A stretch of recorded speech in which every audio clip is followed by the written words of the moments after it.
So a few words from our sponsor, namely HiPACC, the High Performance AstroComputing Center. So HiPACC was started in response to a proposal that I wrote back in 2009.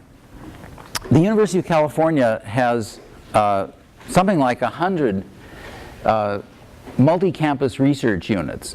And in 2009, there was a recompetition which allowed for a number of them to be discontinued and then a number of new ones to be started. And HiPACC was one of the new ones. So we get $350,000 a year from the University of California. Despite the fact that the University of California is broke, they've continued to fund these organizations. And that's the money that largely pays for this summer school.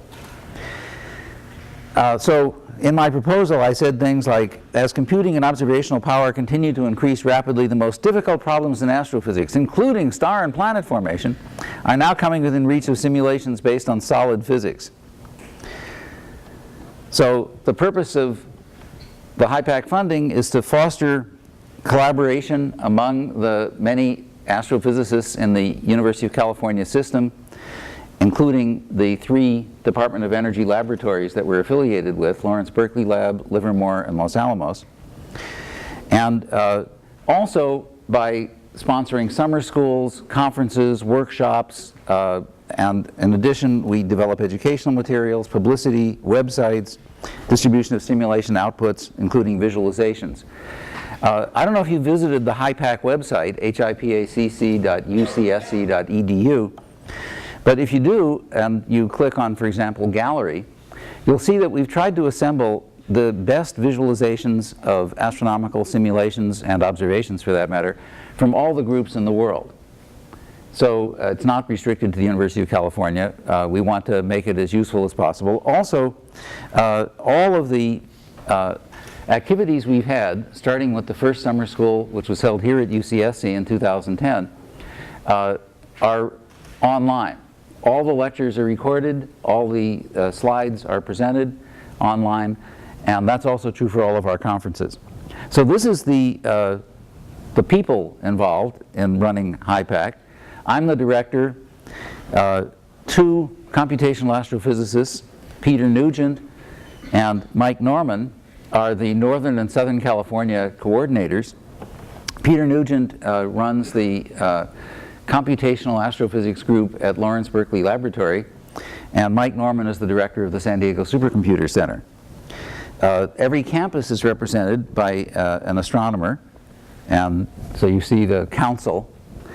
And the staff are Eric Maciel in the back of the room, who's doing these recordings. He's also the webmaster. Trudy Bell, who's our senior writer and also a photographer. Nina McCurdy will be here, I think, tomorrow, and she's visualization and outreach person. And you've all met Sue Grasso, who basically does everything to keep things like this actually operating. There are funding opportunities. These are available to the University of California people, but there are something like 8 University of California people here, right? Everybody associated with the University of California, raise your hands. Where are all the people? Ah, okay, good. So you can apply for grants to support working groups or to participate in scientific meetings, mini conferences, summer research projects for undergraduates, and travel grants, and basically anything else that you come up with that you can convince us is reasonable to fund. We fund annual conferences, and we try to spread them around Northern and Southern California, not just keeping them in a small number of campuses. The next one of these is going to be at UC Irvine in February, and it's called Near Field, Far Field Cosmology. So that's looking at the formation of the first galaxies and also studying nearby dwarf galaxies to see if we can understand what happened in the early universe and also how stars form nearby. All of our conferences are generally open. In particular, that conference February 12, 13, 14 ending on Valentine's Day, next year at UC Irvine, is going to be, I think, a widely attended conference because it's an important subject. The summer schools have been on galaxy simulations here at UCSC in 2010, at Berkeley in 2011 on computational explosive astrophysics, supernovae, gamma ray bursts, etc. Last year's school was at San Diego, at the San Diego Supercomputer Center on astroinformatics, and of course this school is here on star and planet formation. The 2014 school will be at San Diego, and it'll be on nuclear astrophysics and supernovae. So this is a list of not the schools, but the conferences that we've run. And at the bottom you'll see that right after this school is the Santa Cruz Galaxy Workshop, and people were asked yesterday if you wanted to sign up for that. It's not too late, but it'd be good to know if you want to participate very soon. That'll be immediately followed by the AGORA Galaxy Simulation Workshop, which I'll tell you more about in a few minutes, and then this conference that I mentioned at UC Irvine next February. Incidentally, interrupt at any time with questions. So this was the first school on hydrodynamic galaxy simulations. It was actually held here, and the picture was taken just outside on those steps that you can stand on or sit on, and it looks out over the Monterey Bay. This was the one at Berkeley on computational explosive astrophysics.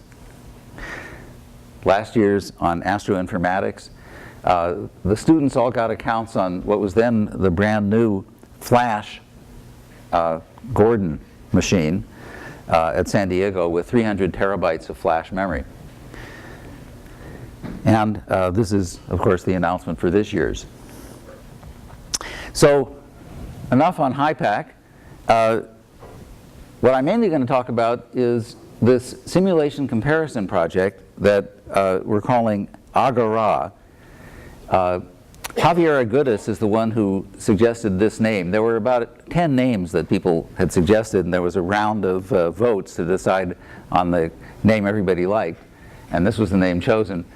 And Javiera told me that this has to be pronounced AGORA, not AGORA, because, she said, don't I know the final alpha has an accent?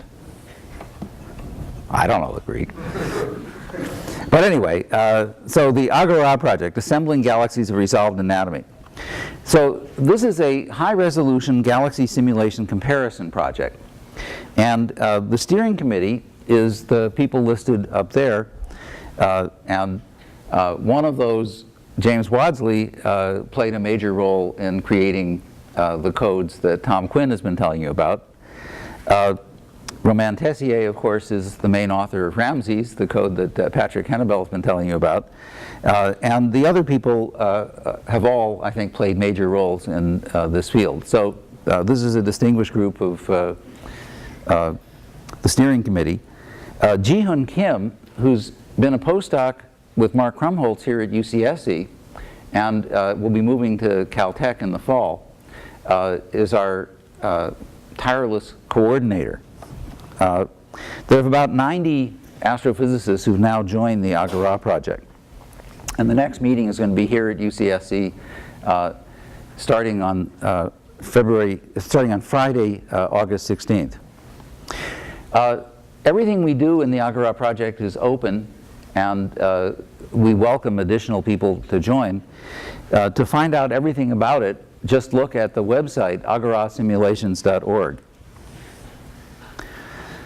So it's sponsored by HiPACC, that's our symbol up there, and the University of California at Santa Cruz, and in particular the NEXI Institute, which is run by Piero Madao. Now, one of the things that we astrophysicists have got to start doing more systematically is validating our simulations.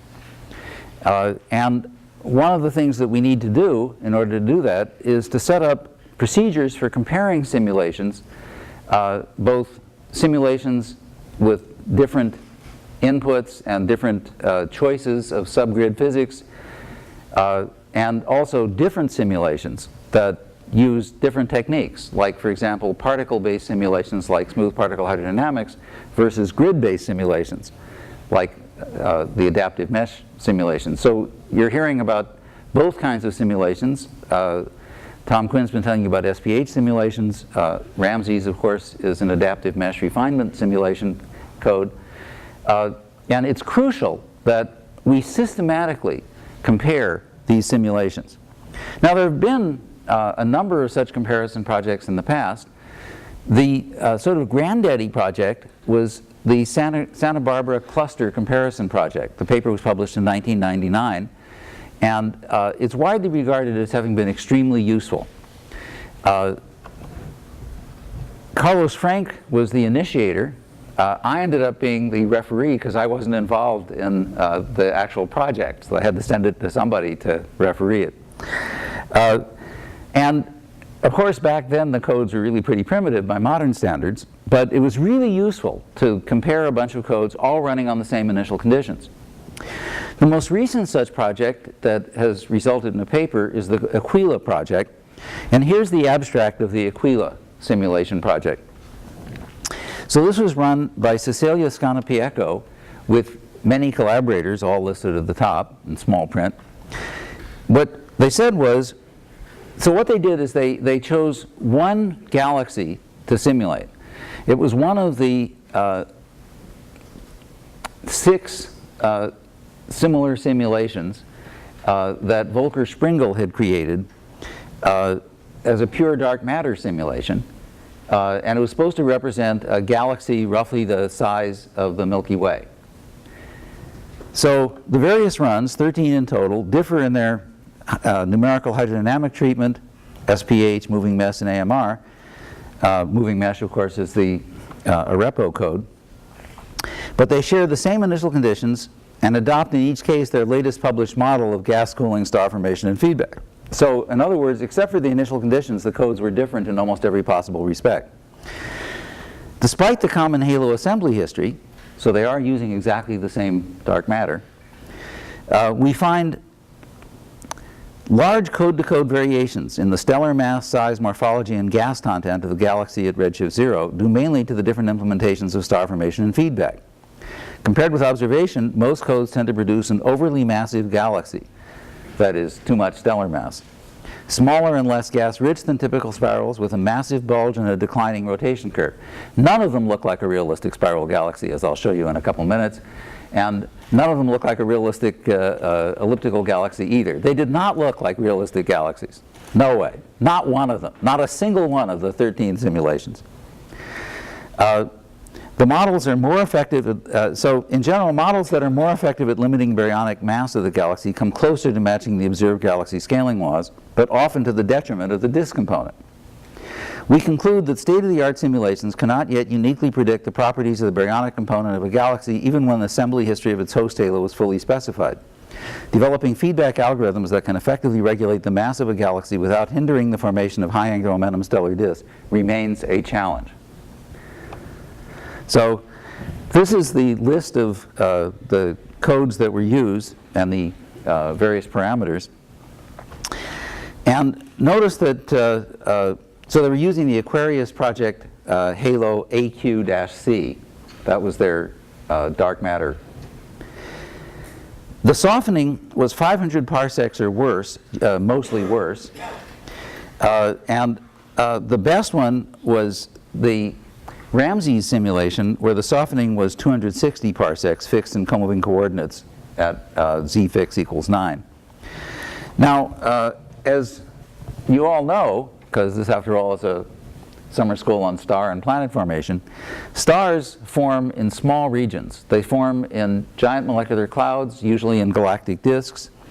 So realistic simulations should resolve disks. The scale height of the Milky Way disk is about 100 parsecs. And we would prefer to have a much better resolution than that. What we want to do is actually resolve the star-forming regions, which are typically tens of parsecs across within giant molecular clouds. So this, of course, is a challenge to have resolution that good. in a region that's at least several megaparsecs across, the region out of which a galaxy forms, and out of which the various objects that will merge onto that galaxy will form. So in other words, we have the problem of a dynamic range of at least 10 to the fifth. And that's sort of at the edge of what codes can now do. Inevitably, there's going to be a lot of subgrid physics. But these simulations, these simulations that were represented by the Aquila Project, are simply terrible. And it's very unlikely that simulations like that are going to produce realistic-looking galaxies ever, because they just don't have the resolution. So this is some of the pictures, some of the figures from the Aquila paper. And what you see from the figure at the left is that they produced far too much stellar mass, and they produced it too early. That's been a general problem, that we now know from lots of detailed studies, typically looking at high resolution n-body simulations and doing abundance matching, in other words, filling the dark matter halos with the galaxies that are usually chosen to be the brightest. What you do is you rank order the galaxies by some red luminosity, which is supposed to represent the bulk of the stellar population. And you rank order the halos by, say, maximum circular velocity. And you match them up to get the co-moving number densities right. And using that, you can say, as a function of, for example, halo mass, what the star formation at any given epoch is. And the latest paper that's done that, which is by is Peter Baruzzi's thesis work with his advisor Risa Wexler, one of my former students, and also Charlie Conroy, who's a professor here at UCSC.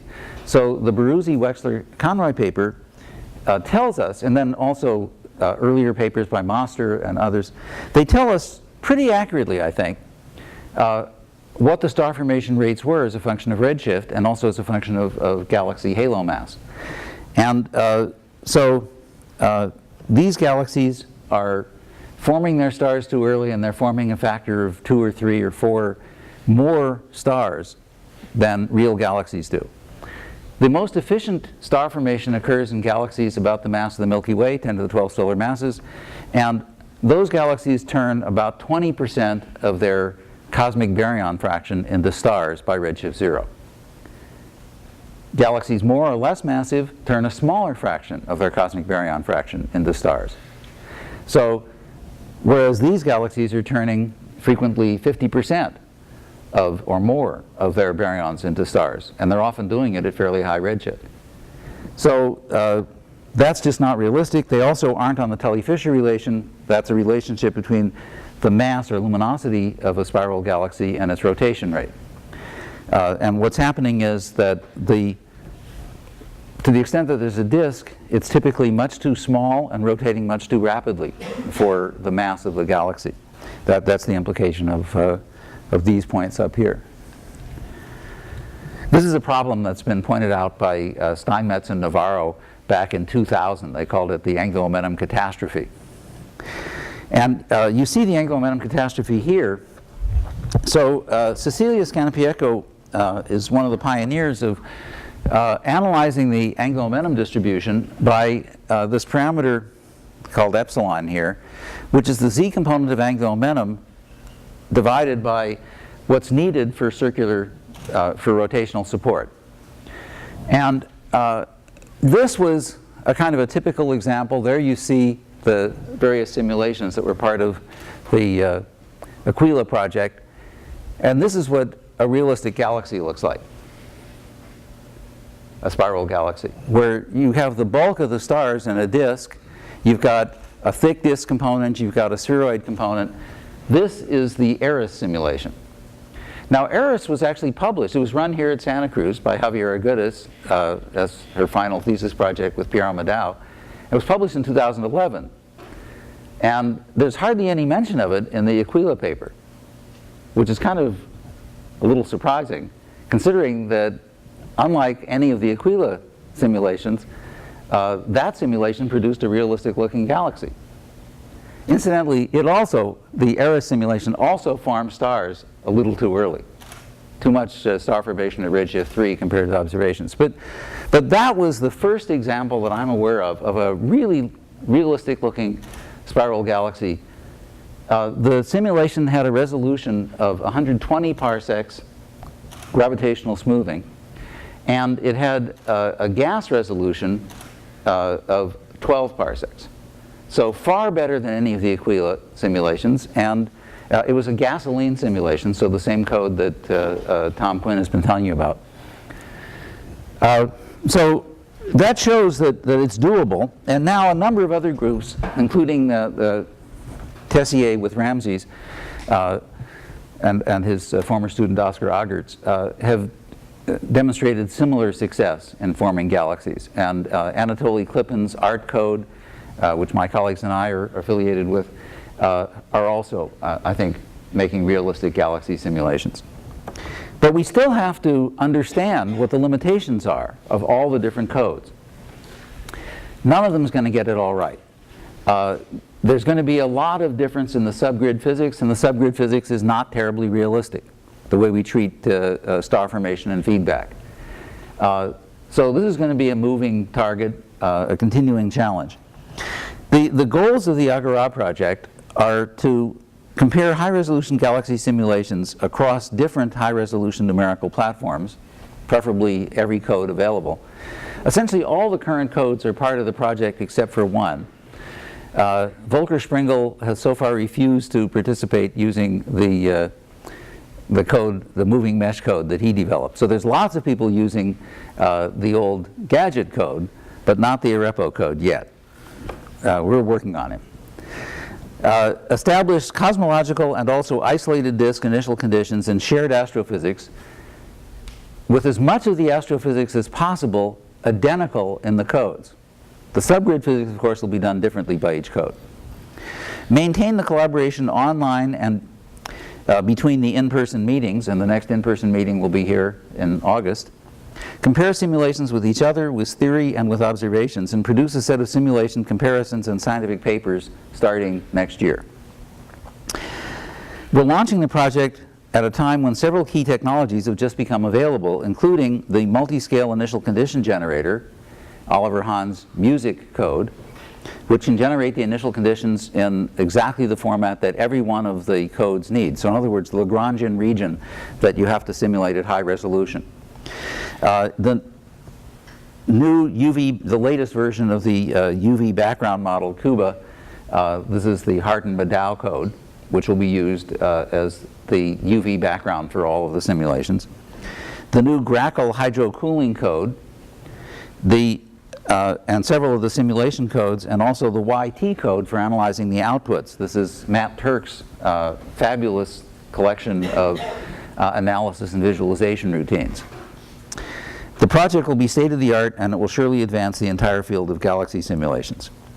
So this is the AGORA website, agorasimulations.org, and there we've been trying to keep it completely up to date, so you'll find lists of all of the people involved and all the different sub-projects, and I'll quickly go over some of those. So the initial conditions for the simulations are generated for galaxy masses at redshift 0 of 10 to the 10, 10 to the 11, 10 to the 12, and 10 to the 13 solar masses, with both quiet and busy merging trees. So in other words, 8 different sets of initial conditions, and those are of course full initial conditions for the baryons as well as the dark matter. There's also an isolated spiral galaxy that has been generated, using Volker Springel's, or a version that started with Volker Springel's MakeGal code. So it's an isolated spiral galaxy at redshift 1 with about 10 to the 12 solar masses total. And that was generated by Oscar Agertz and Romain Tessier. And the galaxies, the 8 different initial condition sets are in music, and either those are now actually currently available, or they will be very soon, certainly by the time of our meeting in mid-August. So the initial conditions, as I said, are at those different masses, and the astrophysics that all groups will include are the UV background and the cooling function, which is the cooling function that was developed for ENSO, and also very similar to what's used in the current version. In fact, I think it's identical to what's used in the current updated versions of the ARA simulation. So equilibrium cooling rates are normalized and calculated with the Grackle cooling library, and non-equilibrium chemistry is available for hydrogen, helium, molecular hydrogen, and hydrogen deuterium molecules. So if people want to use non-equilibrium cooling for high redshift parts of the simulations, that's available also. So this is basically a state-of-the-art code, and it's publicly available, and this is what everybody is supposed to use in running the AGORA simulations. So the idea is that we want everybody to use the same initial mass function and the same metallicity generation. So these are somewhat uncertain, but by being definite about all those things, we'll know that any differences between the codes are just due to numerical implementation and subgrid physics. They're not due to any differences in simulations, any difference in initial condition or other astrophysics. And then finally, all of the simulations can be compared in every respect using the new version of YT. And there have been several meetings to develop YT involving people from many of these different codes, so that YT can take particle and gas output from all the different codes and analyze it all simultaneously. And then once the outputs are in YT, YT automatically grids them, and that can be used as an input for Sunrise. I'll tell you a little bit more about Sunrise. So Sunrise is the state-of-the-art code that uses the stellar evolution information to have the light output from the stars.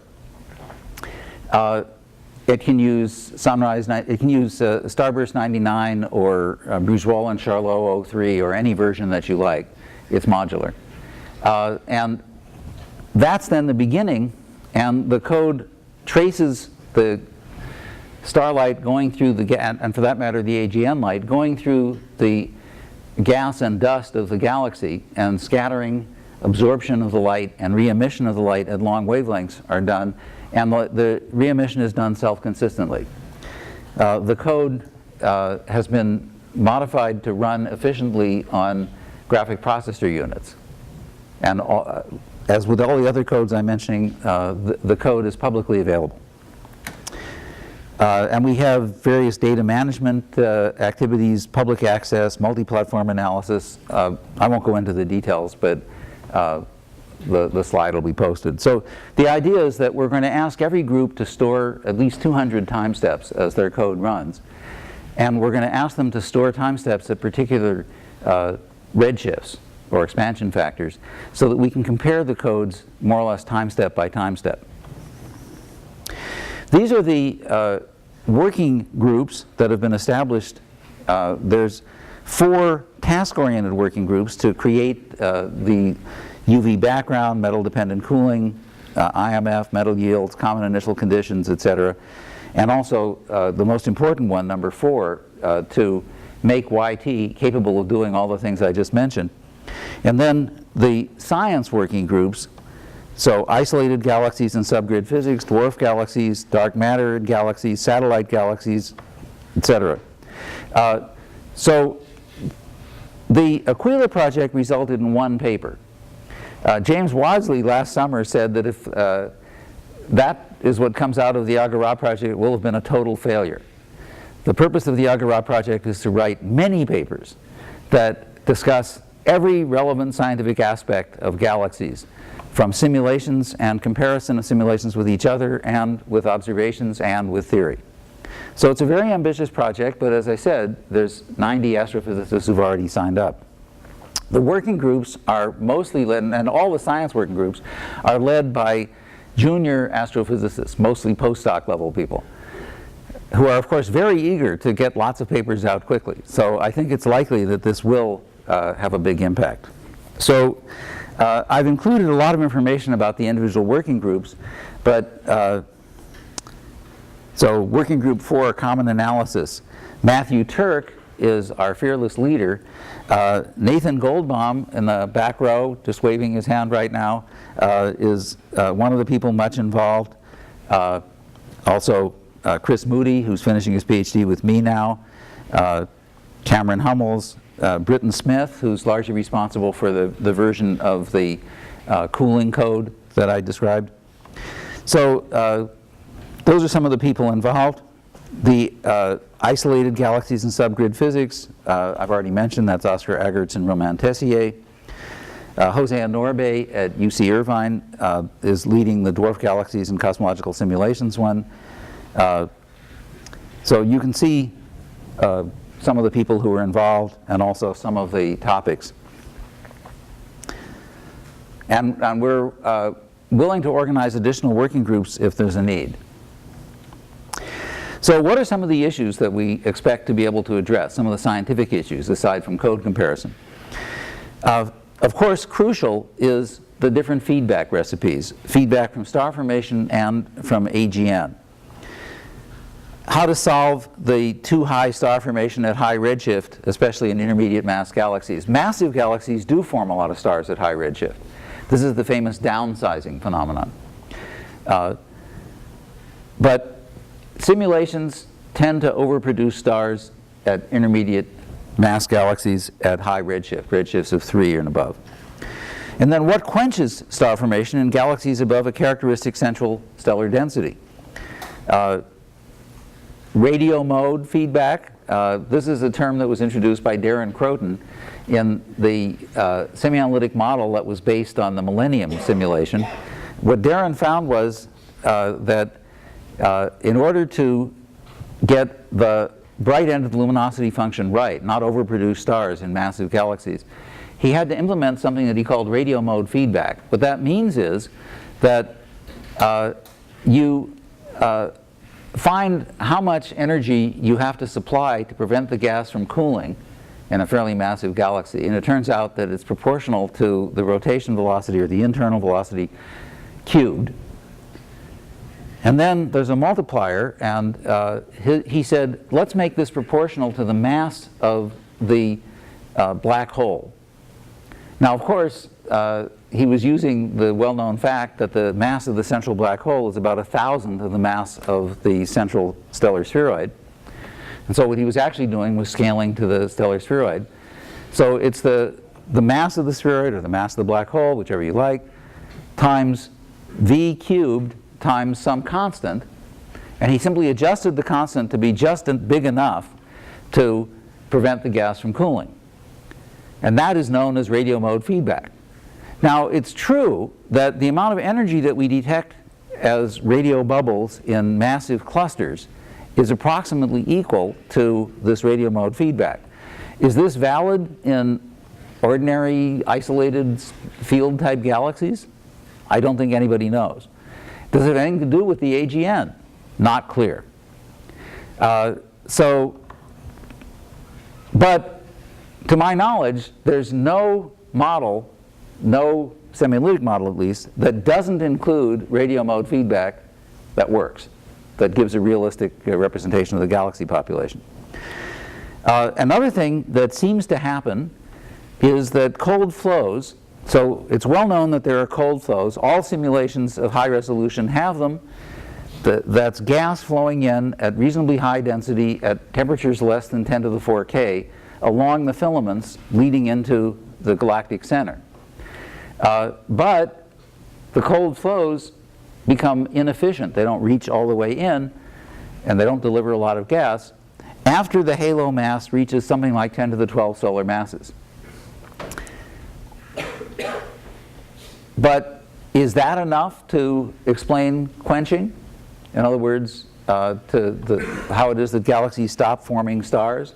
Doesn't seem that that's enough but it may be part of the story.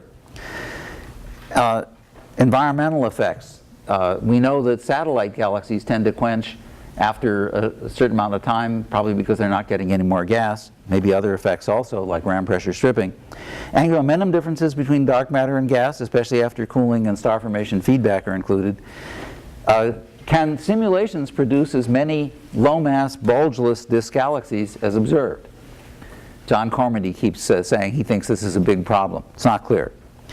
The effects of baryons on dwarf galaxies, the core cusp issue. Simulations tend to predict, certainly dark matter simulations, predict that there's a cusp, a 1 over r, roughly, density run at the center of galaxies. But many observations do not see that. Some observations do at certain mass ranges. And the question is, do the simulations properly reproduce that? There's a series of papers, Fabio Governato and collaborators, that claim that just doing the gasoline simulations in a reasonable way with what they call blast mode feedback, blast wave feedback.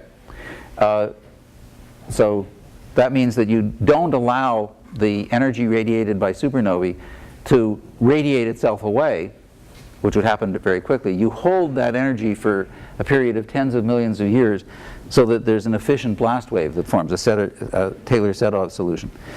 The too big to fail problem that Bullock et al. At Irvine have been emphasizing. Is this a serious problem? Again, many recent simulations, including the gasoline simulations, claim to have solved the problem. But is that realistic? Why is adiabatic contraction important for early type galaxies but not spirals? So adiabatic contraction means as the baryons cool and fall into the center of dark matter halos, they pull the dark matter along with them. Unquestionably, this happens, it's just gravity. It was worked out in some detail in an old paper that George Blumenthal, now chancellor at UCSC, Sandy Faber, my then student Ricardo Flores, and I published back in 1986. What we found in a recent paper based on the Bolshoi cosmological simulation was that the early type galaxies in red are better fit with adiabatic contraction. The spiral galaxies without adiabatic contraction. That's this dashed dot curve. Aaron Dutton and collaborators have said, yeah, you don't even need adiabatic contraction for the ellipticals if you assign them an initial mass function that's bottom heavy. And Peter van Dokkum and Charlie Conroy and now others are finding lots of evidence that that's the case, that the stars in the high density regions of massive elliptical galaxies, Virgo cluster, Coma cluster, and elsewhere, we seem to have at least a salpeter, maybe even a super salpeter number of low mass stars. And that will give you a good match here to the abundance of these early type galaxies, even without adiabatic contraction. Observations show that about half of all star-forming galaxies at redshifts 1 to 2, which means during the period of peak star formation, are clumpy.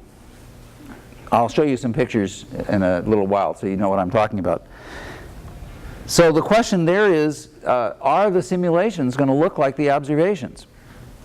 Most stars form in galactic disks, but 2/3 to 3/4 of all stars today are in spheroids. High-resolution lambda CDM simulations, such as Bolshoi, show that there are not nearly enough major mergers to produce the observed intermediate mass spheroids. People used to think that the standard way you make spheroids out of disk galaxies is by merging together objects that have a mass ratio of 1 to 1 to 1 to 3. Those are called major mergers. But with a high-resolution simulation like Bolshoi that can track every single halo as massive as, that has a circular velocity of 50 kilometers a second or more, we would see every single merger. And there just aren't nearly enough, not within a factor of 3, mergers to produce the spheroids that we see in intermediate mass galaxies. And semi-analytic models that are based on high-resolution simulations, like Millennium or the higher-resolution Bolshoi, find that including disk instability that creates clumps that then migrate to the galactic centers produces the observed abundance and properties of the spheroidal galaxies, the spheroidal components of galaxies. The most recent paper is one that we're just finishing. Lauren Porter, who's finishing her PhD with me now, Rachel Somerville, my former student from many years ago, and I, along with various collaborators, including Peter Johansson. I'll show you a little bit of that work later. So the next several slides show how we create realistic images using the Sunrise code and how we're comparing simulations and semi-analytic models with the Candel's observations. So this is a brief summary of Sunrise. So for every simulation snapshot, we work out for every star particle what the light output from that star particle is. So we know how old the stars are, and we use Starburst 99 or whatever code you like to say what the spectral energy distribution from those stars is. The gas is gridded, and of course the codes keep track of the metallicity of each gas particle or each cell. And we can make various assumptions as to the dust to metals relationship. What we usually do is assume what Elie Dweck tells us to assume, which is that in all circumstances about 40% of the metals are dust. You still have to decide what the properties of the dust are. The default is for low mass galaxies with low metallicity. Depending on the metallicity, we use small Magellanic Cloud or large Magellanic Cloud observed dust extinction characteristics. For higher metallicity, more massive galaxies, we use the Milky Way extinction. But the extinction is completely specifiable down to the dust grain size distribution and chemical characteristics. So in other words, Sunrise is completely flexible. It's just that we've built in a bunch of defaults. The code is a Monte Carlo code, so it runs millions of rays. But of course, it doesn't run the rays from the stars outward. You surround the galaxy with a bunch of cameras, and you run the rays backward from the cameras, so that otherwise almost all the rays would not be useful. So there are all kinds of tricks that speed up this kind of Monte Carlo calculation. One of them is that by tracking at between 100 and 500 or even more wavelengths at a time, we don't have to run separately for every different wavelength, despite the fact that the albedo and the scattering cross-sections are strongly wavelength dependent. The way you handle that is you change the probabilities. And then also, as I mentioned, we've set up the code so that it will take advantage of the latest NVIDIA graphic processor units. And we find that on a current standard setup, that gives us another factor of 10 speed up. So this is examples of what Sunrise can do. The blue is without dust, face-on galaxy. The green is with, including, Milky Way type dust. The red is for an edge-on galaxy. There's what it looks like. And you see that practically all the ultraviolet is completely absorbed for the edge-on. See how red it is.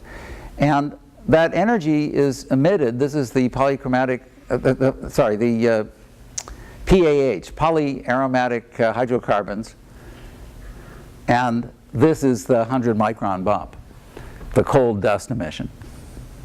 And of course, the dust doesn't have a particular temperature. The temperature is calculated self-consistently throughout the galaxy.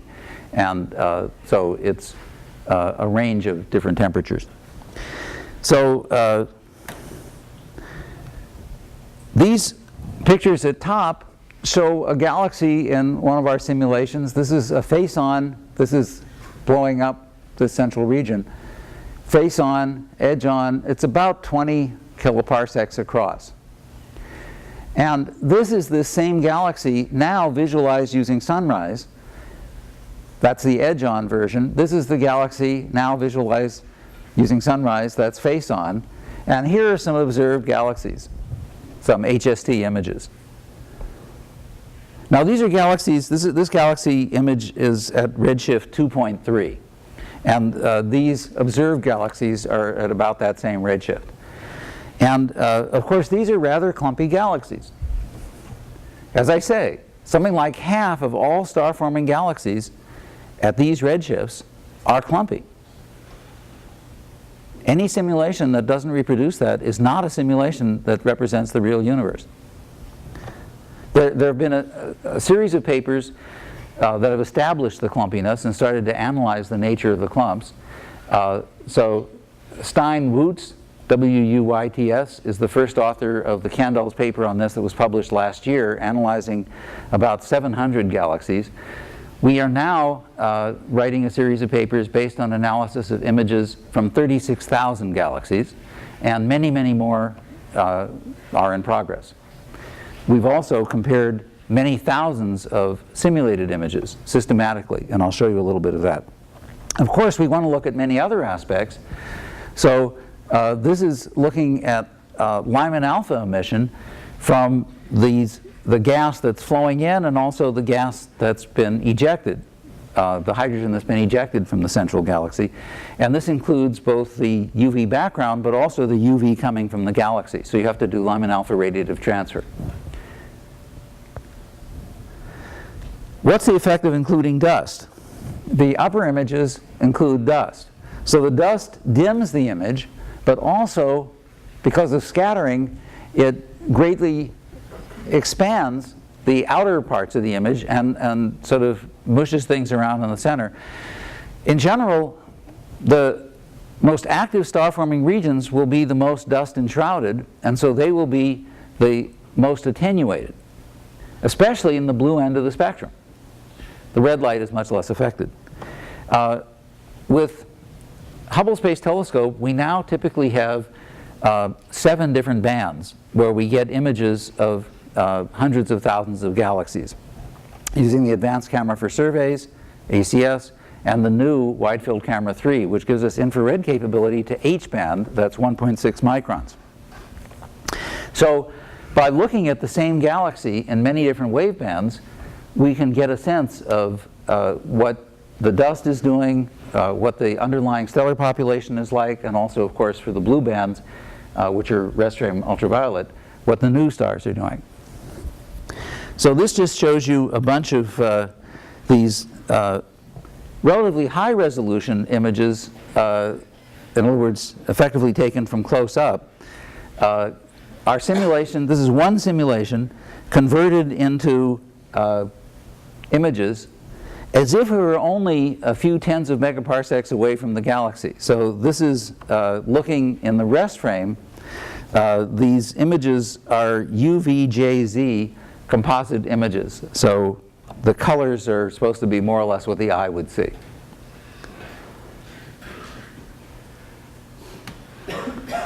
We are now storing hundreds, typically 500 to 1,000 time steps of every single one of these simulations. And then we typically run tens of them through sunrise to generate these images. So this is a galaxy that's turning into an elliptical as you go down to low redshift. The star formation is getting less. This was a fairly massive galaxy.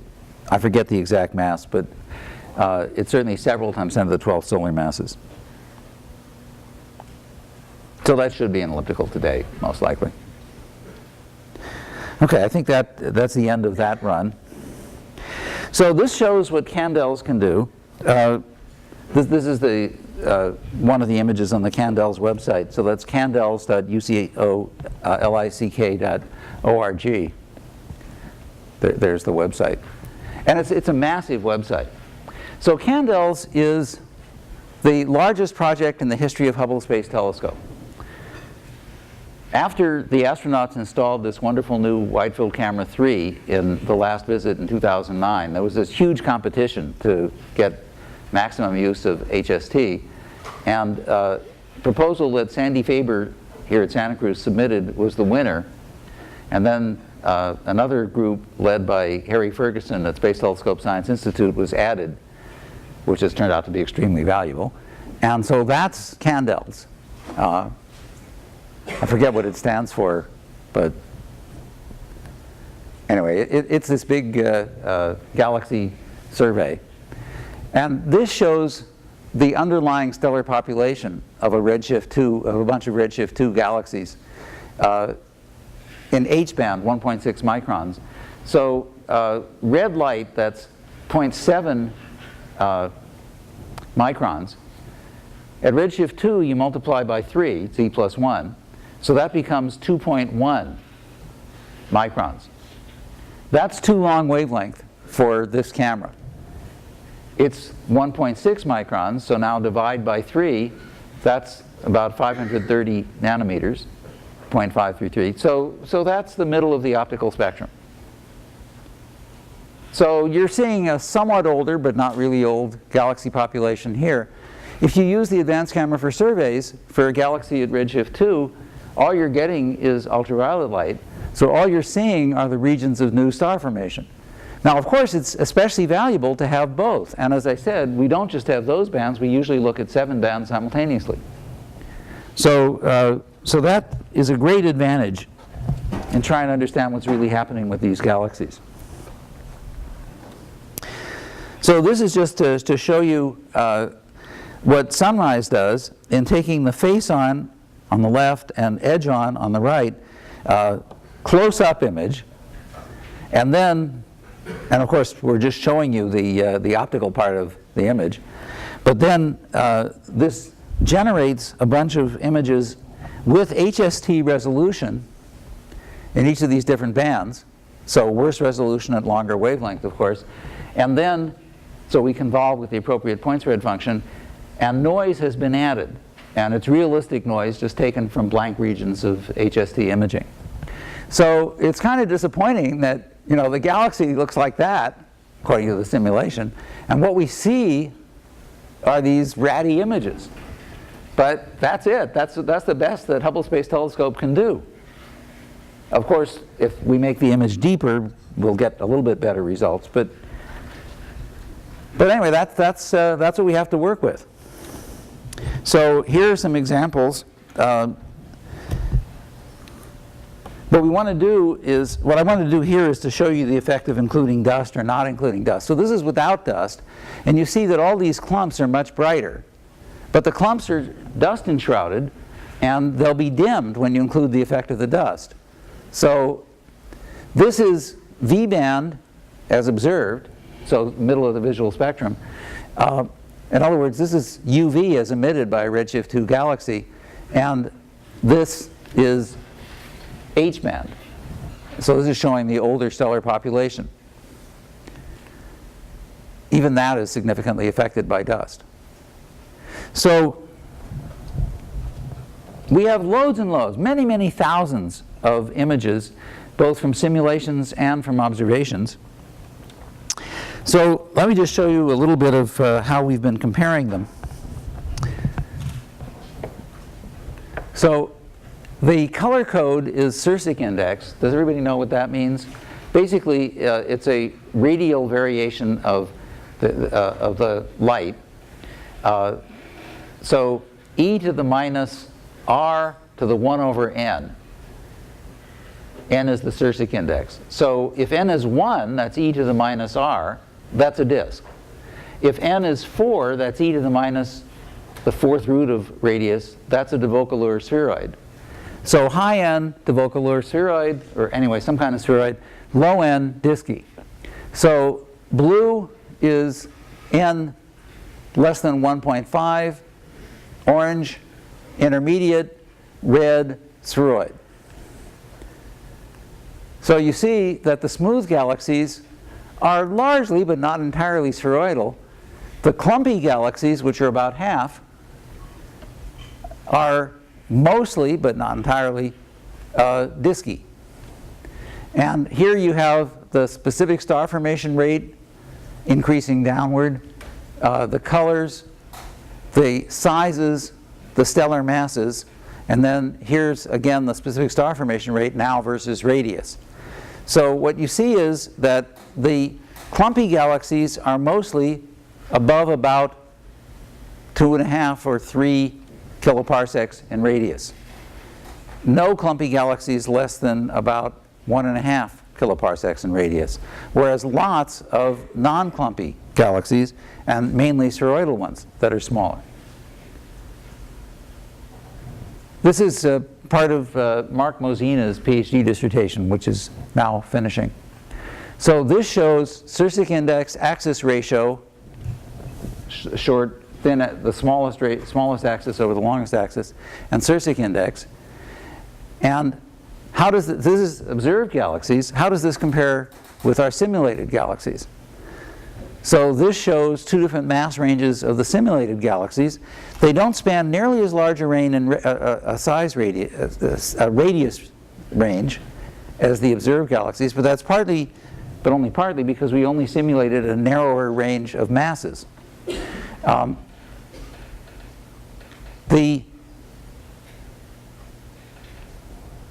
Actually, I think I'm nearly at the end, and I wanted to save time to just discuss one more thing. So let me not spend more time on this, but basically what I want to show you is that a huge amount of data is available, both from optical, from by eye classification of the images. The 36,000 images that went into these figures were classified by at least 3 and on average 5 different professional astronomers, classifying 200 galaxies a week for many weeks. And also thousands of our simulated images were also classified by astronomers. So this is from a paper that was published last year, actually earlier this year, by the Candels group led by a postdoc here at Santa Cruz, Guillermo Barro. And what this figure is showing is that this is an effective surface density of stars. Real surface density would be luminosity divided by r to the 2, r squared, the area. And here what's being done is to divide by r to the 1.5. So it's kind of a reduced surface brightness. And that had to do with scaling for the different redshifts. In any case, these here, the galaxies here, so this is specific star formation rate increasing downward. So these would be the blue galaxies, these would be the red galaxies, low specific star formation rate. These are the diffuse galaxies, these are the compact. These are known as blue nuggets. These are red nuggets. These are compact blue galaxies, star forming. These are compact non-star forming galaxies. The paper argues that many of these diffuse star-forming galaxies at redshifts 2 to 3 quickly reduce their radii and become blue nuggets, which quickly become red nuggets. Quickly means a few 100 million years in each case. And a very large fraction of these blue nuggets have X-ray detected active galactic nuclei, something like 30 or 40%. Which means they probably all do, but the X-rays aren't quite bright enough. So many of the galaxies are doing this. They quench quickly, they become red nuggets, and then they grow a bit in size. So when we found out that that's what the observers were seeing, and with Lauren Porter, Rachel Somerville and I had been developing a semi-analytic model. So we asked the semi-analytic model, what does it predict? Here's what it predicted.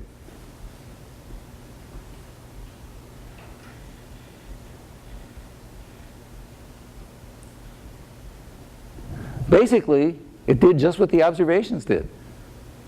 Now, what's going on here? I'm just running it backwards so you can see what's happening. What's going on is that most of them did not have a major merger. What we thought would be the thing that would decrease the radius significantly would be a major merger that would drive gas into the center and so on. Something like a third of them were major mergers. Those are the ones that are little blue dots. But the majority of the ones that go from here to here in our semi-analytic model are disk instability, leading to the clumps migrating to the center, carrying stars as well as gas into the center. The clumps are really there. The observers see them. They may be the main effect in converting disks to spheroids. Or maybe not. We want to see this as clearly as possible in the simulations, and we want to have simulations that compare to observations. We're within a week or so of submitting and posting at the same time what we're calling the flagship paper, which will be submitted to AppJ Supplement. This will have all the recipes that people are supposed to use for running the AGORA simulations. The Galaxy workshop is, as you know, the week of August 12th, and the Friday, August 16th, is the beginning of the AGORA workshop, so all of the talks on that Friday will be connected with Galaxy simulations, and it will be meeting on the Friday, so the 12th through the 16th will be here at UCSC. And essentially all of the group leaders for those 10 science working groups are planning to come. So, plus many other people associated with AGORA. And that's it. I think I just stayed within the time. Thank you. Any questions? Yes? What resolution are you aiming for the AGORA project in terms of solving? Well, as I said, we expect everybody to aim for at least 100 parsec resolution.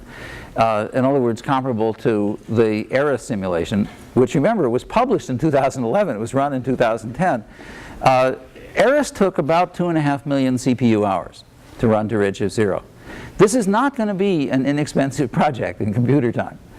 And I applied, along with people representing 7 institutions in the United States, for a TCAN grant, Theoretical and Computational Astrophysics Network. Seemed like a perfect thing for AGORA, but it seems that NSF and NASA are not going to give it to us. I wasn't told we definitely got a no, but I was told that it's not looking all that likely. If we'd gotten it, that also would have given us a bunch of supercomputer time. But everybody's going to be on their own for getting their own supercomputer time. But there's lots of supercomputer time available. So, you know, this project is going to take, I don't know, 100 million CPU hours. That's the scale. Is that unrealistic? No. Stan Woosley here at UCSC last year burned 100 million CPU hours on supernova simulations. He and his group. So no, that's not unrealistic. I mean, that kind of time is certainly available, especially if your code can use GPUs. Any other questions? Yes? Well, so I explained that for each of these different mass ranges, 10 to the 10, 11, 12, and 13 solar masses, we've generated merger trees, we've generated initial conditions that correspond to either few mergers or many mergers. Of course, that's going to be determined by the initial condition, by, you know, what's in the dark matter. That's what's going to control that. So, of course, we will have lots of mergers. And of course, what that means is that we have to simulate a Lagrangian region that is the high resolution hydro and body. Has to be in a region that will include all of the things that could ever affect the central galaxy. Besides, we want to get the dwarf galaxies and other satellite galaxies as accurately as possible. That'll be you know, something that will come along for free, because we have to do that if we're going to simulate the things that will merge onto the central galaxy. We have to simulate the ones that don't merge. So, yeah, I mean, that's all part of the project. You can't do a project like this without it. Any other questions? I guess it's time for lunch.